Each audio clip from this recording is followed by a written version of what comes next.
तब्बल 2 वर्षांनी 2022 मधील पीक विम्याचे परतावे आचारसंहिता लागू होण्यापूर्वी मंजूर झाल्यानं वितरणाचा मार्ग मोकळा झाला आहे। आचारसंहितेच्या कचाट्यातून परताव्यांचं वितरण सुटलं असलं तरी प्रत्यक्षात मात्र वितरणास विलंब होणार असल्यानं शेतकऱ्यांच्या नशिबी प्रतीक्षा चालली आहे। एप्रिलमध्ये वितरणास प्रारंभ होण्याची शक्यता विमा कंपनीनं व्यक्त केली आहे।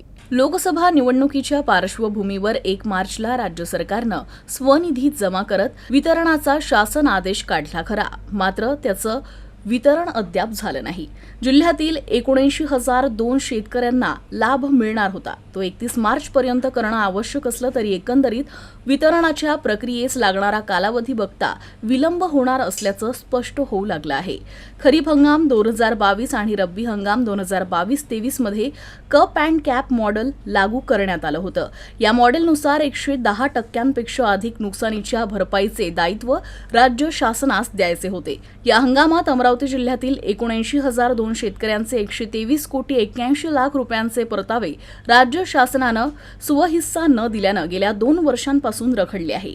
लोकसभेच्या आगामी निवडणुका डोळ्यांसमोर येऊन ठेपल्या असून राज्य सरकारनं विमा कंपनीस थकीत असलेला 231.28 कोटी रुपयांचा हिस्सा वितरित करण्यास 1 मार्चला शासन आदेश काढून मंजुरी दिली होती। त्यामुळे राज्य सरकारनं 115 कोटी 35 लाख रुपयांचा हिस्सा आहे। 2022 मध्ये खरीप आणि रब्बी हंगामात जिल्ह्यातील 1,24,447 शेतकऱ्यांनी स्थानिक नैसर्गिक आपत्ती आणि पेरणी पश्चात झालेल्या नुकसानीच्या भरपाईसाठी पूर्वसूचना दाखल केल्या होत्या। त्यातील 29,783 नाकारण्यात आल्या। 94,664 शेतकऱ्यांना परतावे मंजूर करण्यात आले। त्यापैकी 2,479 शेतकऱ्यांना 1,000पेक्षा कमी परतावे मंजूर झाले आहे। यावर्षी खरीपातील कापूस, सोयाबीन, ज्वारी, भात, मूग आणि उडीद या पिकांच्या नुकसानीचे परतावे मंजूर असून देखील तुरीचा यात समावेश नाही।